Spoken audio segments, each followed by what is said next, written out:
All right, guys, I'm here today with my good buddy, Coach D, and we got a video that we're going to react to together. We've never done a video like this before. We usually meet up after presidential debates and things like that, but we decided to make this video for you. Coach, you doing okay today? I'm doing great, man. Glad you had me on and everything. I appreciate it, and yeah, this should be interesting. Absolutely, man. I seen this earlier, and it just made me sick. It was one of those things where I was like, these people feel so empowered these days to just keep going lower. And when I saw this, I just thought it would be interesting to hear your perspective and mine. And we'll just react to it in real time. The Reverend, I don't know, I really don't feel comfortable calling him a Reverend, but anyway, Donnie Swaggart, who is the son of Jimmy Swaggart, just went off on a rant against black churches, and it was pretty disgusting. And so me and the coach are going to watch it, and then we're going to give you our perspective on it. But yeah, guys, this is 2024, and there's a man behind a pulpit saying this. Now I'm fixing to make some people mad right now, and I'm going to tell you right now. I'm going to be, for the statement I'm about to make, I'm going to be called a racist. And I will be called every name under the sun. But somebody needs to stand up and speak to the black church. When the largest African-American Pentecostal denomination, when that leader stands up and said, I endorse that woman, he was saying, I endorse murder. I endorse homosexuality. I endorse lesbianism. I endorse transgenderism. I endorse every evil that hell could prosper, bring up to the... That's wrong, folks.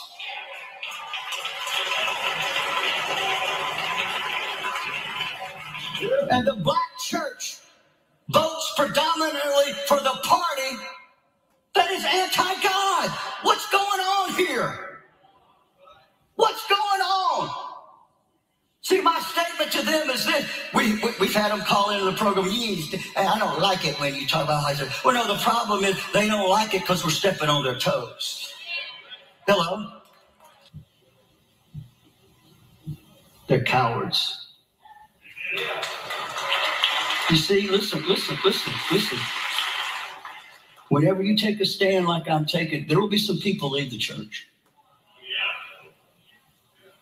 There will some people get mad and walk out. But understand this, I don't work for you. I don't work for you. I work for the Lord. I'm a Christian. So, man, I don't even know where to start on that one, but what was your... So, you know, I always talk to my athletes when we go on an overnight trip. And when I give them some free time, I usually give them about an hour to 2 hours of free time. And my advice to them is always, if you have to think about it, you probably shouldn't do it. If right before you're doing something, you have to think, man, would the coach think this is a good thing? It's probably not, so don't do it. So the fact that he said, I'm about to get in some trouble right now. What I'm about to say is going to get some people mad at me. They're going to call me a racist. Right then, there's nothing good that's going to come out of your mouth once you've acknowledged that what you're about to say might be racist. So that's the first part that bothered me. Then it's just an old white man telling an entire community that they're wrong for something. He didn't say white Christian churches that have said, you know, we're going to vote for Kamala Harris. He didn't say anything about white evangelicals. He didn't say anything about women who vote Democrat. He pointed out the black community. This is bigotry. It's racism. He can say that's not what I'm being. He knew it. That's why he preceded the comments with that, because he knew that he was going to say something racist. And just as he said he doesn't care because for the most part, that is what the Republican Party stands for. He knows he's going to be backed by the people who are voting for Donald Trump. Donald Trump cozies up with racists all the time. You got Laura Loomer. Just today, Donald Trump posted his thanks to, you know, I'm forgetting his name right now, but the actor who said that Kamala Harris is basically a, you know, a fence pole, or has the, you know, has the smarts of a fence pole. I mean, this is the same guy who is on tape saying that he doesn't care if his girlfriend gets raped by a pack of N-words because of the way she's dressed. Donald Trump cozies up with these people. So when Swaggart says those things, he doesn't have to care, because we now have a culture where it's okay for Republicans to say racist things, because that is what the Republican platform is. Absolutely, man. And, you know, the thing about it is, you know, growing up here in the South, here in, you know, Tennessee, and I'm right on the line of Kentucky and Virginia. So grew up over on the Kentucky side. I'm right here in the tri-state, but growing up in the South, and then the Swaggarts down in Louisiana, you know, growing up back in the 80s, I remember hearing Jimmy Swaggart, and, you know, I remember my grandmother, you know, watching him on TV and things of that nature. And I think he was the one that got caught with the prostitute in New Orleans. And I don't remember exactly where it happened, but I just remember he got up on TV and did the whole, you know, I have sinned, and he cried and begged for everyone to forgive him. But he wouldn't have to do that today in MAGA. In MAGA today, if his son Donnie there was to go out and do the same thing his dad did, he wouldn't have to get on the pulpit and cry at all. All he would have to do is say, "Hey, you know, they made up some fake news about me." So I really feel that Donald Trump empowered people like this to feel free to say that kind of thing. And I think a lot of people don't understand that, you know, growing up here in the South, that is like I hate to say this, I hate to admit it out loud, but that is an everyday sermon here in the South. That's how preachers preach. You can drive by signs. They've got it up on the signs that says, you know, be praying on this election, you know, and they're not saying pray about it and vote your conscience. They're saying pray and vote against this evil Democratic force that's out there. It's always been a Southern thing. It's always been down here, but now, you know, we're seeing it, and we're seeing more and more people embrace it. And like I said, if Donnie Swaggart did the same thing his dad was, he wouldn't even have to cry about it these days. Trump would give him a pass. MAGA would call it fake news, and he could have went off on whatever rant he wanted to right there, and he's got a pass for it. And I just think it's disgusting. You're absolutely right, and it's Mel Gibson that I was thinking of, who said those things. And you're right. I'm from the South as well. I grew up in Louisiana, and that's right. Yeah. You know, so I remember bringing, you know, my wife to Louisiana for the first time, and I said, you know, we're going to go to some parts of Louisiana that you're going to be surprised what you see. I mean, you know, Confederate flags that say the South will rise again right on people's porches, you know. Definitely a lot of division there. And yeah, you know, I had a friend today I was talking to, and I said, you know, you probably want to brace for, you know, how you're going to react if Donald Trump happens to win this election. And she says, and she's a white woman, and she says, well, how do you brace for the hate and bigotry? And how do you brace for that? And I told her, I said, you know, I'm Black. I mean, we're built for this, you know, this is what we've seen. So it's sad to say that when I saw that, my reaction was like, this is some BS. But then immediately I go to, but it's expected, you know, this doesn't surprise me. It doesn't surprise me to hear a white man in his 70s thinking that he has the authority to tell Black people how they should vote, to tell Black people who they should be backing in an election. And, you know, and it's hate and bigotry on all levels, because he doesn't just talk about Black people. Then he starts talking about gay people and lesbian people and transgender people. And it's just, their hate is across the board. And then seeing the Black man sit there, you know, these Black people who can sit in a church and listen to this and not get up and walk out or have any type of reaction, or tell him, hey, how about you shut up?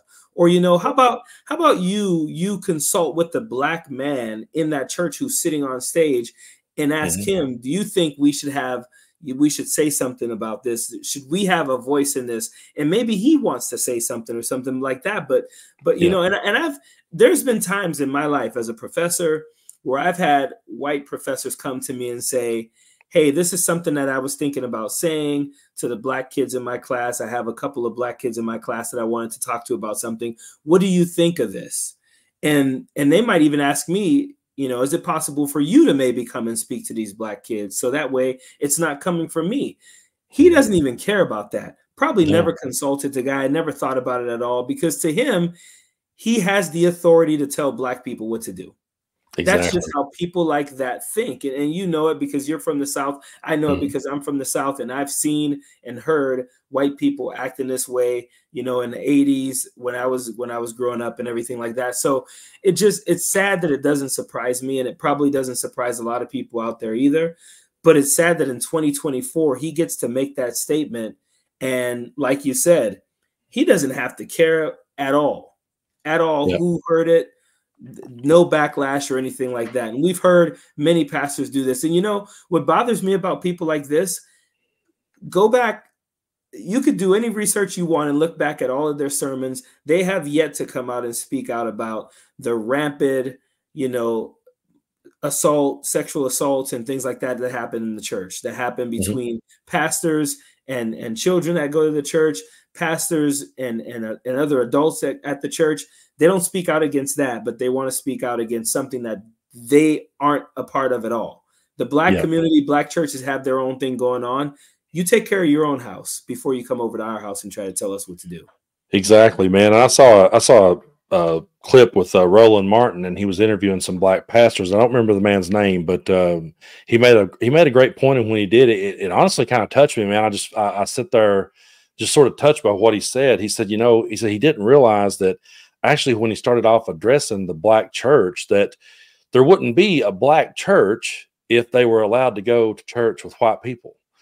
And he said, our doors have always been open to everyone. And that just kind of stopped me in my tracks. You know, I haven't been to church in over 20 years now, but that just really kind of stopped me in my tracks and humbled me. I was like, damn, I never thought about it quite that way. And it's just so tiresome to see that type of person have a microphone. And I always say, man, they got a crowd sitting there. You know, they got a crowd sitting there putting money in their plate and encouraging it. And I can't. One thing that I cannot do, I've had people, and I know some people that can. There's people in my part of the world that they'll go to church because they're a believer, and they'll go to church and sit under a minister like that, and then they'll say to me, "Well, I'm just doing it for the, you know, I'm doing it for me and the Lord." And I'm like, "But you're listening to that guy say those things. You're sitting there now. If I see your car in his parking lot, I'm going to think that nothing he's saying in that room is a deal breaker. If I catch a clip of his sermon and he's saying those things, and your car's parked outside, then I'm going to assume that none of the things he said was a deal breaker." So I've never understood the mentality that some people have that, well, I'm just going for my relationship with the Lord. No, if you're going and you're hearing a man sit there and say things like that, you're guilty by association. And I that's just truly how I feel about it. Yeah, you're complicit, you're enabling it. And I think it's important that, you know, I've said this many times in a lot of my videos, it's very important for us to remember people who enabled this hate and bigotry that we're dealing with today. It's very important for us to remember this, because it is my opinion fully, my belief fully, that when Donald Trump loses this election, people are going to try to disassociate themselves with him. They're going to try to pretend that they were never on the Trump train, or they didn't believe this stuff as much as they did, because you have people out there that are not ignorant people. Your Nikki Haley's out there, your Vivek Ramaswamy's. These people are not ignorant. They know exactly what they're doing. They're doing it for political expedience. And so because they're doing it for political expedience, they're just going to go with it right now. But the second he loses and he starts to fade away, they're going to try to make a comeback, and they're going to try to move to the middle, and they're going to try to act like they never agreed with those things. And it's our responsibility to never let them forget it and never let people forget it.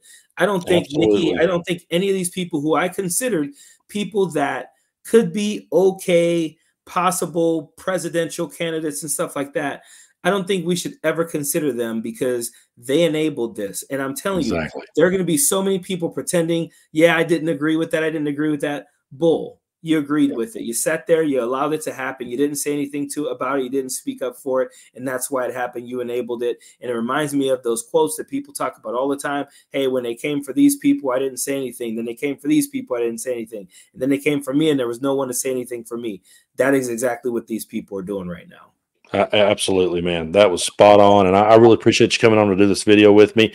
To be honest, I hate we had to make it. I hate we live in a world where that we even had to make it. But when I saw that, I thought I want to talk to the coach about this, because I knew both of us from the South and both of us with a different view on it. And but we, at the end of the day, we have the same common goal. And you know, like you said, I say it all the time on my channel. I'm like, I'm not letting these people off the hook. I'm not giving them a pass later. I'm not going to be like, oh, that was okay. Or they're more reasonable now. Suddenly they've decided to be reasonable. If JD Vance tries to pick up the, well, you know, I never really was a Trump guy. No, dude, you're not getting off the hook. But Coach, I thank you so much for coming on the channel. Folks, I've got his YouTube channel, Coach D_speaks, tagged in the description of the video.